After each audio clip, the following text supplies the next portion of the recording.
What you are about to hear is the story of a forbidden love between a French resistance fighter and a woman who risks everything to hide him from the Nazis.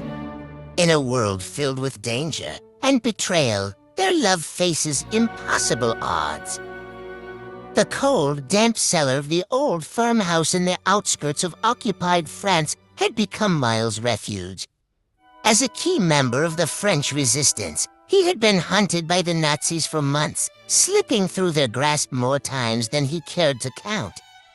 His world had been reduced to whispers in the dark, secret messages passed between comrades, and the constant, suffocating threat of capture.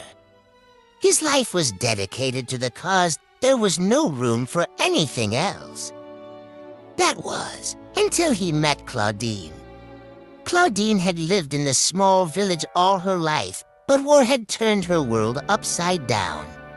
She had already lost family to the occupation, and the once peaceful countryside was now riddled with informants and collaborators.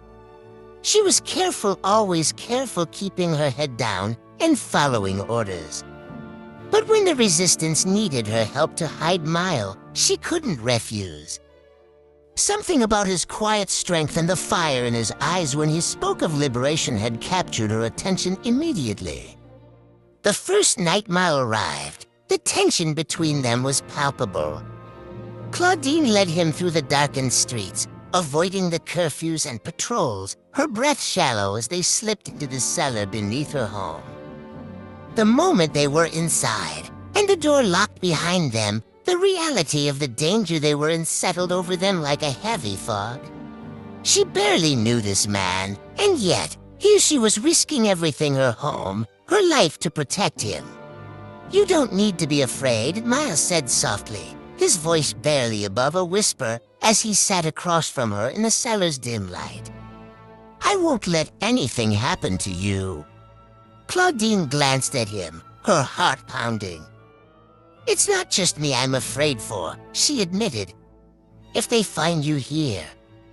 Her words trailed off, the unspoken consequence hanging in the air. They both knew the price for harboring a member of the resistance.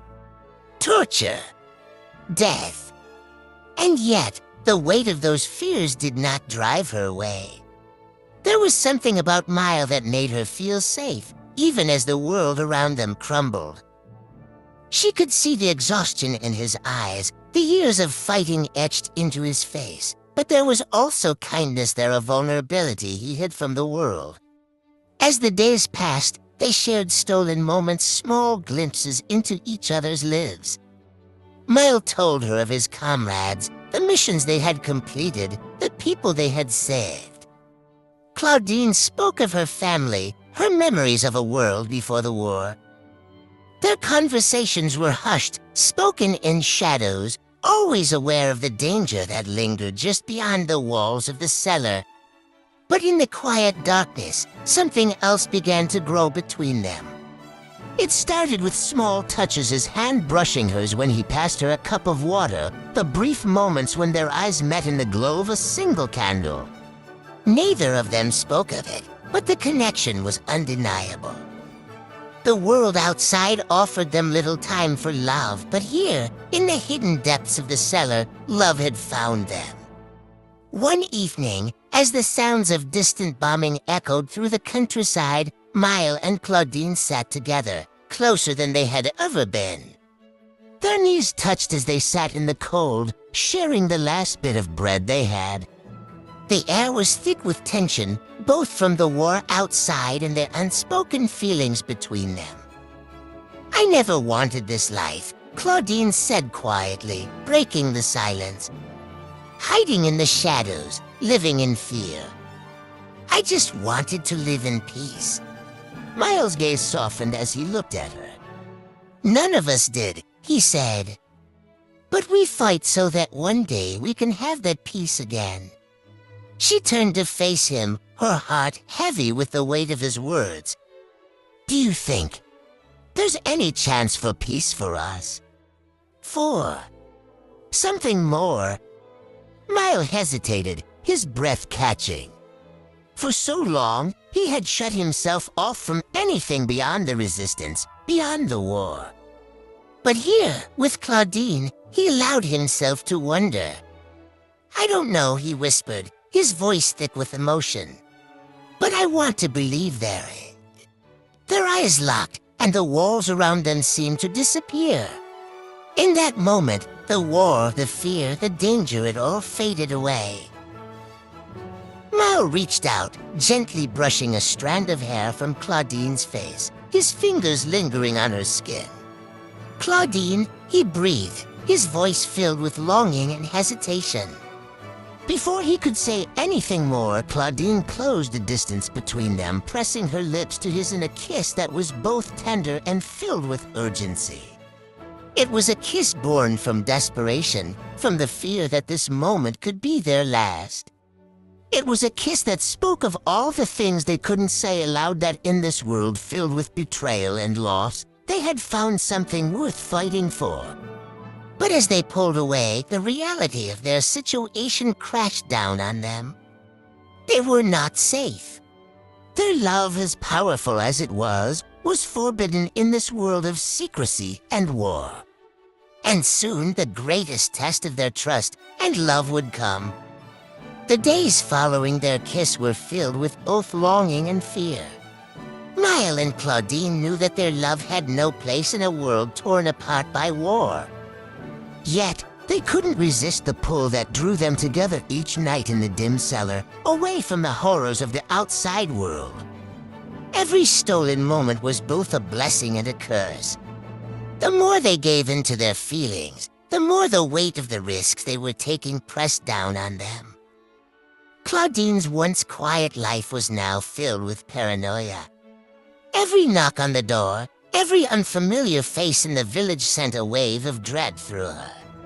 The village was crawling with Nazi informants, and she knew that if anyone even suspected she was hiding a resistance fighter, it would be the end for both of them.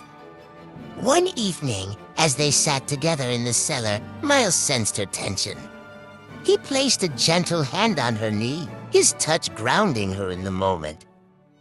"You're afraid," he said softly, his voice low in the flickering candlelight. Claudine bit her lip, nodding. "I can't shake the feeling that someone knows," she whispered. "That someone is watching us." Mile frowned, his instincts sharpening.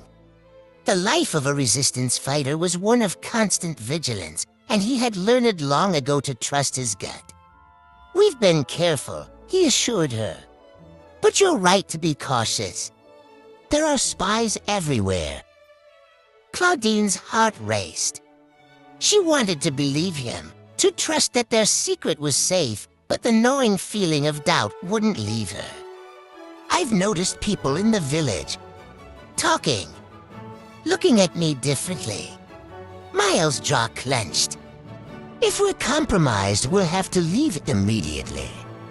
Claudine nodded, but the thought of running terrified her. This was her home.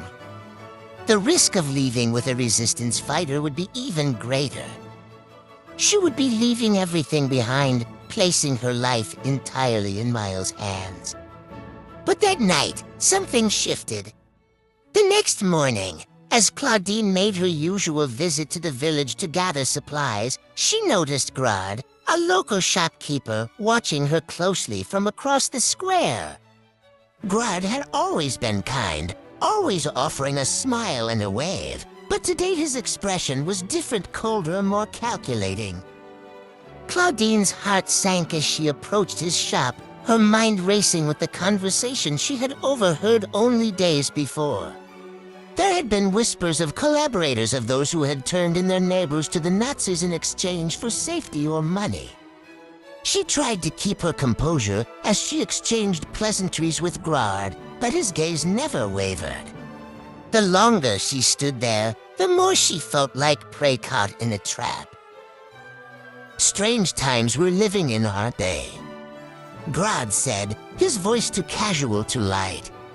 "You never know who you can trust." Claudine forced a smile, her palms sweaty as she fumbled with the coins in her pocket. "Yes." "Very strange," she replied, her voice tight.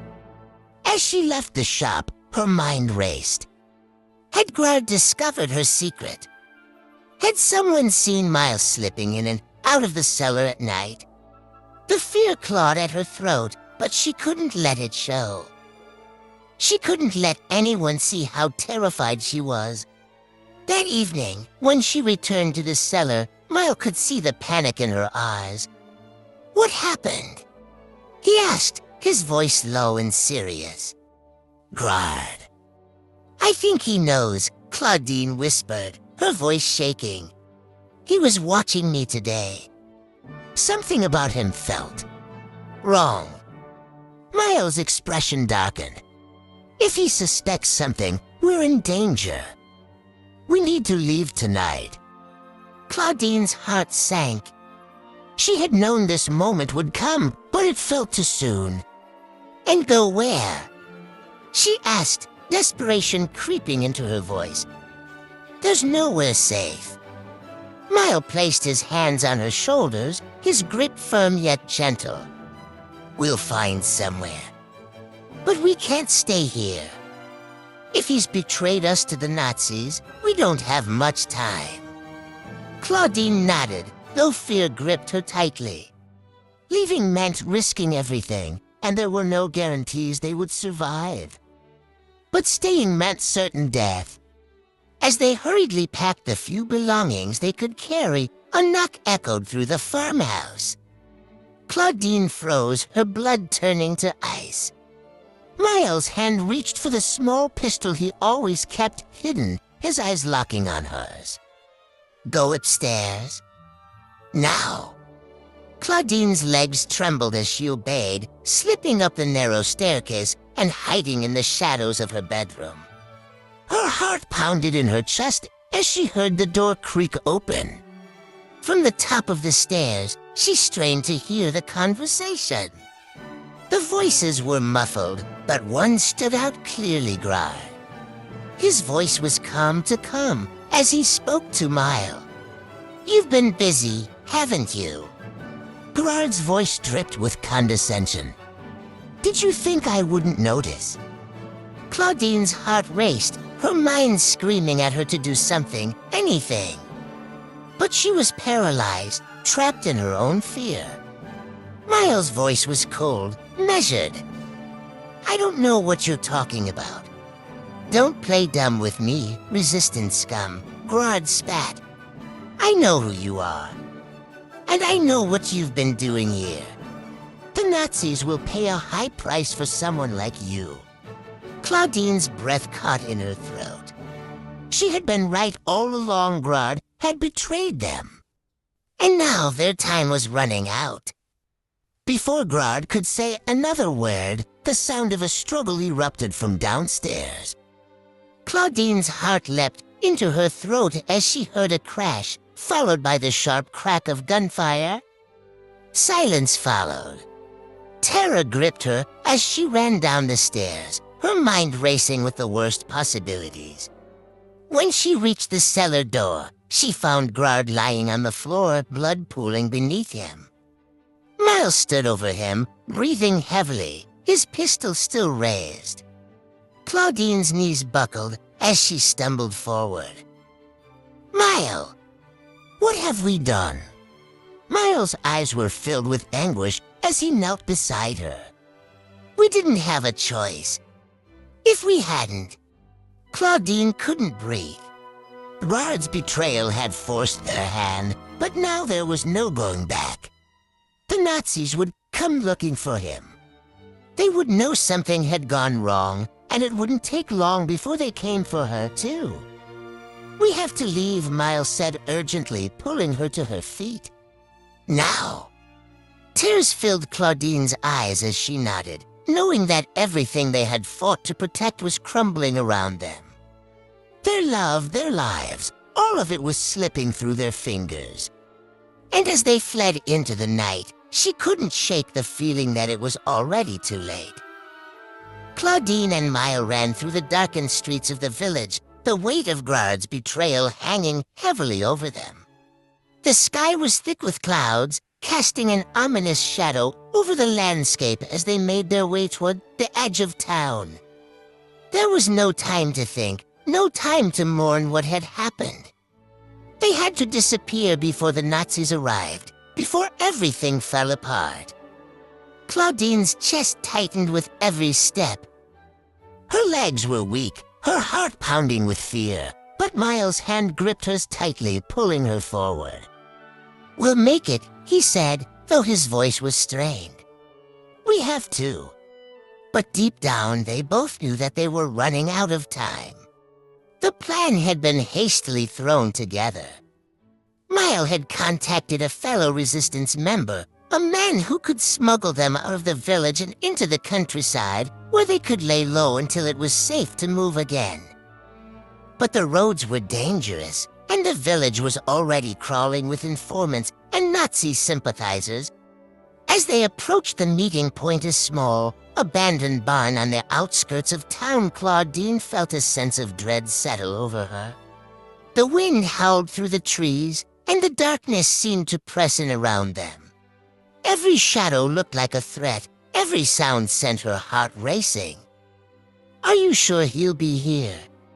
Claudine asked, her voice trembling as she looked around the empty barn.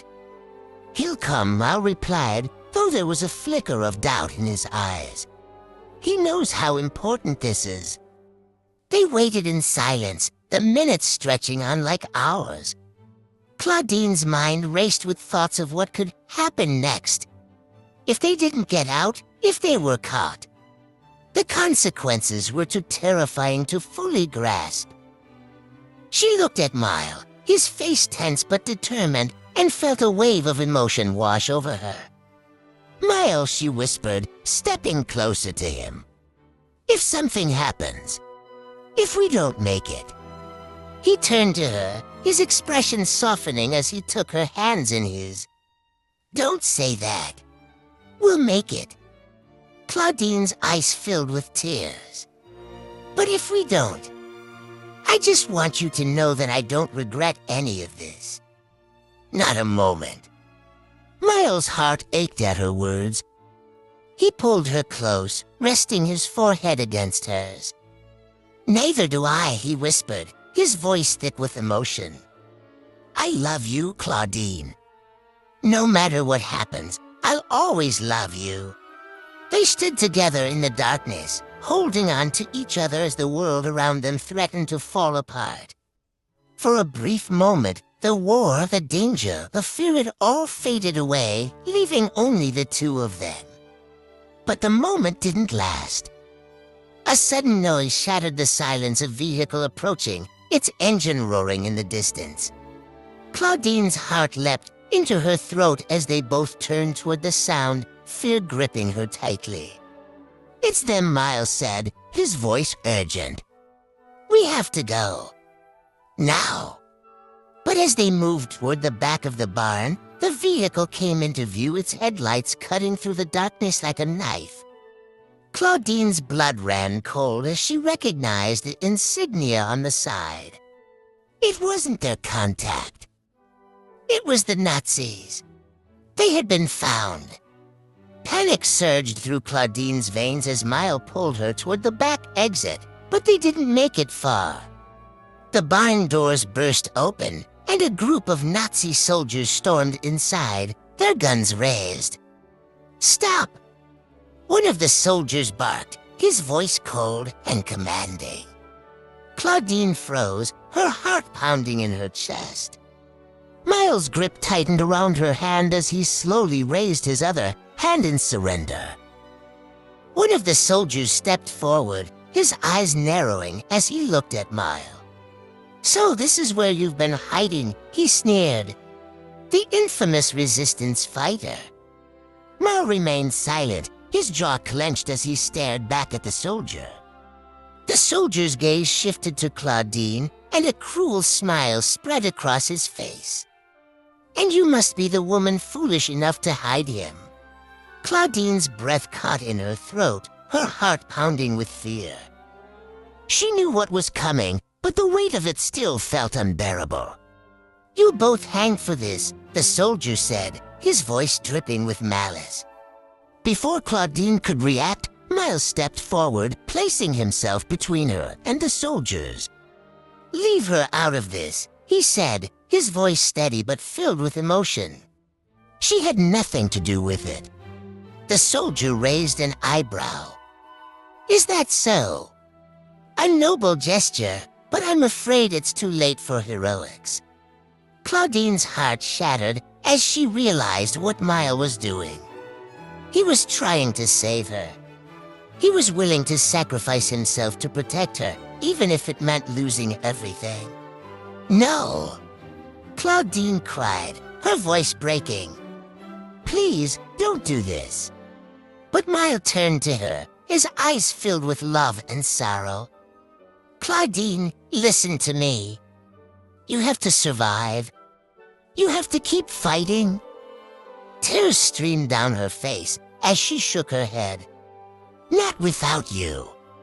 Miles' heart broke as he looked at her, knowing that this was the end. "You have to," he whispered, his voice barely audible. "For me." Before she could say anything more, the soldiers grabbed Miles, dragging him away as Claudine screamed, her heart shattering into pieces. She fought against the soldiers holding her back, but it was no use. Miles was gone. The world around her collapsed as they took him away, the love of her life, the man who had risked everything for the cause and for her. And in that moment, Claudine realized that she had lost everything. The war had taken so much from her home, her family. But now, it had taken the one thing that mattered most. Miles. In the days that followed, Claudine was interrogated, but she refused to betray Miles' comrades, no matter what they threatened her with. Her love for Miles, and the cause he had fought for, kept her strong even in the face of unimaginable pain. But deep down, she knew that her heart would never heal. In the end, it wasn't the Nazis or the war that tore them apart, it was the cruel reality of the world they lived in. But in the darkness of those final moments, their love had burned brighter than the war itself. It had been their light in a world consumed by shadows, and though Miles was gone, his memory lived on in Claudine's heart. She would carry him with her, always,